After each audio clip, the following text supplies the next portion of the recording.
Saliendo al éter para llevarle la voz de nuestro comandante, general de división, don Andrés Rodríguez. Pedimos a todos calma, tranquilidad y patriotismo. Habla el general Andrés Rodríguez. Queridos compatriotas, apreciados camaradas de las Fuerzas Armadas, hemos salido de nuestros cuarteles en defensa de la dignidad y el honor de las Fuerzas Armadas,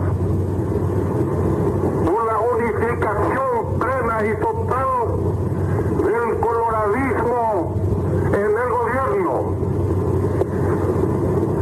por la iniciación de la democratización del Paraguay, por el respeto a los derechos humanos, por la defensa de nuestra religión cristiana, católica, apostólica, romana. Esos son lo que yo le estoy ofreciendo con el sacrificio del soldado paraguayo a nuestro querido y valiente y noble pueblo paraguayo. Y espero que los camaradas de las Fuerzas Armadas me acompañen en estas circunstancias, porque estamos defendiendo una causa noble y justa que redundará en beneficio de nuestro heroico y noble pueblo paraguayo. Jamie, yo realmente me quedo impactado siempre que veo este tipo de informes y tus informes son muy buenos siempre. Muchas gracias. Y me gustó mucho lo del marzo paraguayo y este realmente yo lo estoy esperando ansioso de poder verlo completo. 36 años de la caída del régimen de Alfredo Stroessner. Estábamos viendo estas imágenes que son impactantes y yo me pregunto nomás, esto es en el escolta presidencial, ¿verdad? Algunas de estas imágenes que estamos viendo donde sí hubo una destrucción Palacio por parte de estructuras, ¿verdad? La comandancia de la policía, por ejemplo, amaneció toda acribillada, la zona de López, del Palacio de López. Ellos, por ejemplo, se rindieron recién a las 7 de la mañana, me contaba un militar, un contraalmirante a quien estuvimos visitando en estas semanas. Ellos se dieron por enterado, tuvo que ir con un megáfono. Otro militar a decirle, señores, ya se rindió Stroessner, que estuvo ahí en el regimiento escolta presidencial también. Ahí se puede decir que fue la zona más álgida de toda esta batalla, se puede decir también, entre militares, volvemos a recordar, ¿verdad? En la madrugada, entre el 2 y 3 de febrero, en esa madrugada, en la noche empezaba y durante la madrugada se daba esa rendición. Muchos soldados, mucha gente de reserva, ¿ves? Ahí se ven esas imágenes también, ¿ves cómo estaba toda la fachada, digamos, ¿verdad? 2 helicópteros, después también Chavantes, estuvieron sobrevolando la ciudad capital durante la noche. Y ahí en Mariscal López y General Santos fue donde se dio esa batalla terrible. Y después también esta proclama que escuchábamos, que me parece siempre interesante subrayar esa proclama del por qué se realiza esta gesta democrática de alguna u otra manera en voz de Andrés Rodríguez Pedotti, el general Andrés Rodríguez, por la dignidad y la defensa de las Fuerzas Armadas, en primer lugar, por la unificación también del coloradismo en el gobierno, o sea, en el poder, por la iniciación de la democratización en el Paraguay, por el respeto a los derechos humanos y la defensa de la religión católica apostólica romana. Esos eran los puntos del por qué se estaba llevando a cabo esta gesta. Esto, por ejemplo, es plena dictadura. Ya, ¿verdad? Y al día siguiente la gente que amanecía, ¿verdad? Que se despertaba, que con descreimiento, ¿será que cayó el dictador?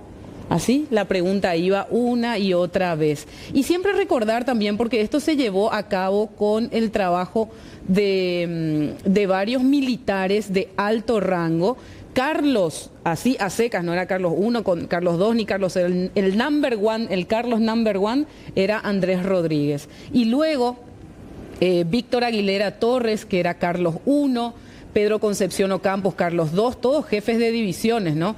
Lino Oviedo, que era el teniente en esa época, si mal no recuerdo, Carlos III, o era coronel, no recuerdo. Óscar Rodrigo Díaz del Mas era el Carlos IV, Aníbal Regis Romero era Carlos V, ese nombre seguramente conocen muchos. Eumelio Bernal era Carlos VI, Eduardo González Petit era de la aviación Carlos VII, Francisco Luis Rodríguez era el Carlos VIII, y por supuesto también estaban los Víctor, que fueron Lorenzo Carrillo Melo, Marino González, Enrique Landaida, Antonio de Jesús Martínez, Francisco Neri Torres. Con el trabajo de ellos y de los mandos medios se llevó a cabo entonces esta gesta que nos trajo la democracia hace 36 años.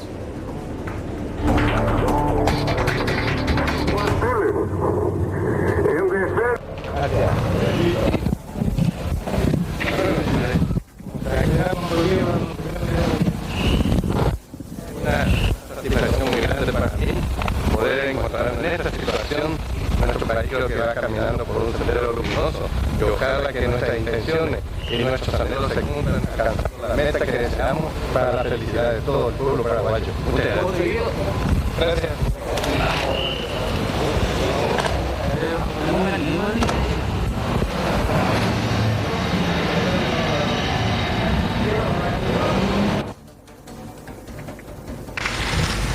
Honorable Congreso de la Nación, el 3 de febrero de 1989, las Fuerzas Armadas, bajo mi mando, cerraron un proceso político para devolver a nuestra patria los atributos fundamentales de un prestigioso y decoroso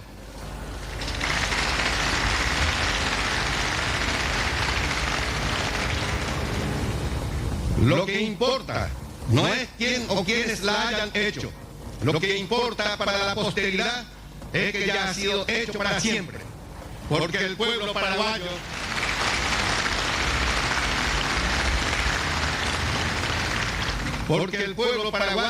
ha recobrado la confianza en sí mismo, ha demostrado la actitud para enmendar errores, ha manifestado el deseo incontenible de vivir en paz y en democracia.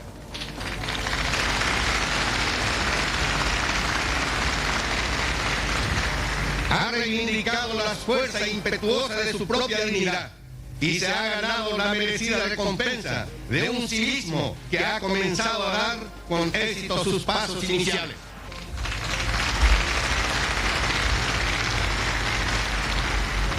A vuestra honorabilidad corresponde, en el presente periodo legislativo, discutir con la altura ejemplar la sanción de las leyes que consoliden los propósitos estructurales contenidos en la proclama del 3 de febrero último.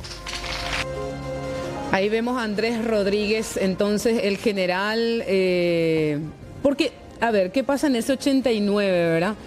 La gente se despierta y dice, un general le derrocó a otro general, entonces ahora tenemos otro gobierno militar. Sí. ¿Verdad? Entonces estaban así, con esa situación, pero 3 meses después del golpe de Estado, en el mes de mayo del 89, Andrés Rodríguez cumple esa promesa y convoca a elecciones presidenciales, y de esa manera también, con todo lo que venía, digamos, y lo que estaba sobre su espalda, es electo presidente de la República y ocupa el cargo hasta 1993, o sea, termina, digamos, ese mandato. Y hay un nuevo nacimiento de la República del Paraguay hace 36 años, Jamie, porque después de esta caída del régimen del dictador Alfredo Stroessner, nace específicamente un nuevo Paraguay, y unos pocos años después, en el año 1992, se da la constituyente que empieza a marcar los nuevos rumbos de esta nación paraguaya, y decir que ellos eran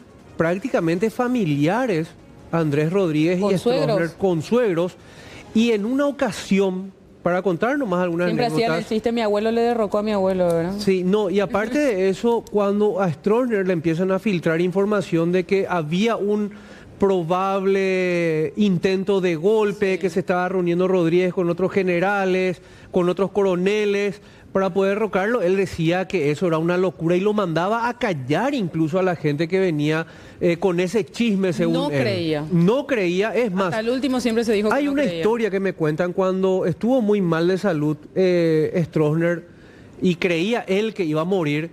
lo hace llamar a Rodríguez para hacerlo jurar como presidente de la República. Son historias que van surgiendo. Fue su absoluto leal por muchísimos años. ¿Y quién es el que te traiciona siempre?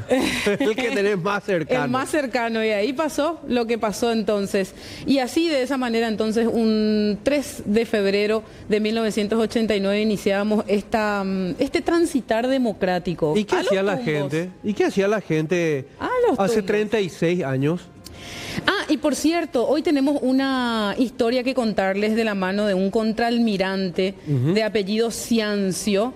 Les va a apasionar porque muchas historias no se cuentan y van saliendo con el correr de los años. Y encima están muriendo los protagonistas. Sí, no, los Víctor y los Carlos prácticamente ya no están los mandos medios. Este tenía 28 años cuando agarró uno de los helicópteros, o sea, la orden que a él le dieron es agarrar los helicópteros, que con esos helicópteros tenían los cohetes y ellos eran los únicos artillados y tenían poder de fuego. Recibieron la orden de arrojar esos cohetes. ¿Serio? Que podía acabar con una cuadra a la redonda. ¿Y no te van a inventar nomás eso? ¿O existen pruebas? Lo que pasa que después se ven o se escuchan, digamos, esos audios de radiofrecuencia que se intervinieron, por cierto, ¿verdad? Entre los Carlos y los Víctor, y ahí se escucha perfectamente. Ahora hay que arrojar los cohetes, ahora hay que tirar los caramelitos, usaban en esos términos, los elementos, y ellos se niegan. Sí. Jamie, y vos sabés que también hacer un poco un paralelismo de esa y hay época... pruebas así de que se niegan porque después en esa conversación continúa justamente e involucra el momento donde ellos, los que estaban a bordo del helicóptero, copiloto y piloto, se negaron, y eso dicen también los mandos altos. Jamie, y hay que hacer un paralelismo en esta época no tenía, o yo por lo menos recuerdo muchas imágenes de soldados muertos, por ejemplo, en la vía pública, que hoy sería totalmente otra cosa, ¿verdad? Con la tecnología, con los teléfonos, pero realmente estuvo tan bien estructurado esto, que hubo un equipo que salió y limpió las calles para que no haya muchas imágenes. Baldeaban hoy. Porque había sangre, claro. Había sangre, había cuerpos esparcidos. Hablan de cantidad de fallecidos en estos enfrentamientos que hubieron, porque hubieron varias escaramuzas en diferentes partes de Asunción. Exactamente, hay muchos números, pero está alrededor de 100 más o menos, pero ellos se hacen llamar excombatientes del 2 y 3 de febrero. Aparte que había gente acuartelada, también estaba gente en el interior del país esperando, digamos, órdenes por si suceda algo. Qué interesante, yo hoy no me pierdo esta entrevista en el IDM y también parte del en 24 informe horas también, que va a estar espectacular realmente. Así que no se prendan. Ojalá que podamos hacer un adelanto acá porque ya estira ya. Yo estoy esperando ansioso. Puede ser, dentro de un rato.